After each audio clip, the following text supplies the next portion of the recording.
Hello, we are back. So we're gonna finish with port-de-bras. Port-de-bras just means carriage of the arms. So we're carrying our arms from one position to another. So we're gonna start in what's called, let's first start actually talking about the hand. So in ballet, there's very specific hand placement. Generally, your thumb joint, not just your thumb, but your thumb joint falls into the center of your hand and your middle finger pulls in just a little. So I used to have a ballet teacher that would make me hold like a little ball about that size in this space right here to remind me to maintain that placement. So your thumb and middle finger come in a little bit and your other three fingers are kind of soft, yeah? So it kind of softens and there's a little bit of movement that can happen. A nice way to practice this is to go into the pool and just kind of feel the water go between your fingertips, right? So this is the position of my hand and we'll talk about it a lot. This is just video one, right? Position of hand.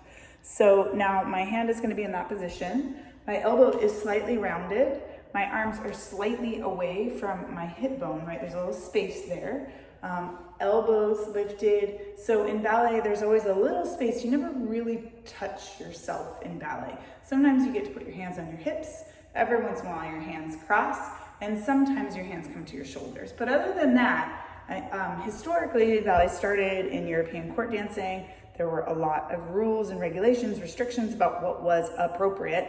So you're not really allowed to touch yourself, I guess, is kind of the history of that. But then it also becomes about being able to really see the line in space. If you're touching your body, you don't really see the lines that the body's making in space.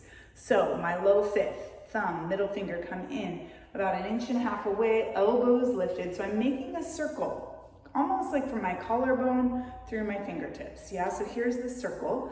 Palms are facing up towards you. So you don't want to face your palms towards your hips. Yeah, so this is my low fifth, wide collarbone. I'm going to try to maintain the shape of my arms and then float those arms up to first, what's called first position. So my hand is lower than my collarbone. Elbows are lifted. Armpits are wide, neck is long. This is first position. I think we should go up to high fifths. So same position from here. Now we're gonna take those arms up overhead, but they're not really overhead, they're slightly in front of you. If you go overhead, then this tends to get distended. You don't want that to happen. So your arms are slightly in front of you, right? So we're just gonna do that a few times. You don't have to do it with me, kind of play with that, just floating your arms through that first. Taking your arms up to high fifth, stop if you feel an impingement in your shoulders, and then gliding back down. Let's just do that a few times. Thinking about those three positions, maintaining the alignment through your spine. There's slight adjustments in your body as the weight of your arms distributes differently, overhead versus below, but don't worry about that too much. Yeah, so this is the pathway or the trajectory of low fifth. Some people call this middle fifth and high fifth, yeah? So those are those positions. Now we're gonna go into second. So from my middle finger, I'm finding my first position. This is the general pathway. I'm gonna open my arms to second. Second, your arms are out to your side, but they're slightly in front of you. Yeah, so they're not right by you because again, this opens up. So I'm gonna keep my arms slightly in front of me. Middle fingers in, thumbs are in, elbows lifted, armpits. Okay, just release your arms. My arms are getting tired. So you can just look once before you start, or you can do it with me if this is the second time you're watching the video. You can almost think like there's this kind of internal spiral in your arm. So when my arm's in second, where my shoulders are, there's a spiral back. But if I spiral too much, that happens, right? So at my elbow, it spirals forward, but if that happens too much, my elbow lifts. And then at my wrist, it spirals back. And at my fingertips, it spirals or slopes forward. So there's kind of this happening. New, new, new, new, right?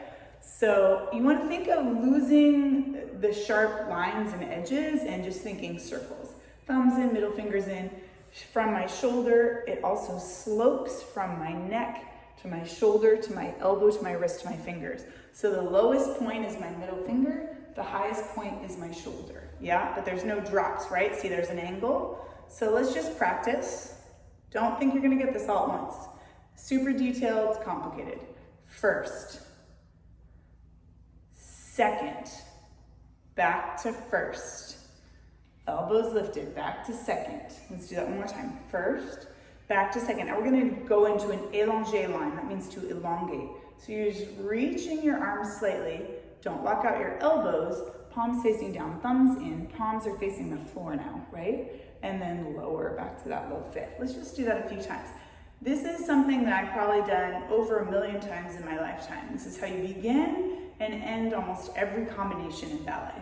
So you go from your low fifth to your first, from your first to your second, and then when you finish the combination, you extend the arms and lower back to that low fifth. Let's just do that 3 more times. First, second, élongé, it's a little breath, and lower. Let's do that again, adding your head just a little bit. So you look forward, open, you can turn your head slightly to the right or left.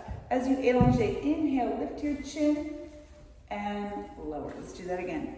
First, open, second, turn your head slightly in the opposite direction, look out. Élongé, and lower. Let's do that one more time. Just keep the head forward this time. Lift, and lower. Just a couple times we're gonna go first to high fifth now. Don't worry about what happens there, we'll get to it later. Just turn your fingertips forward to that second and then lower. Let's do it again. First, high fifth, turn to your second and low fifth. Now we're gonna add the embellishment. So you go first, high fifth, open at the top, little explosion, poof.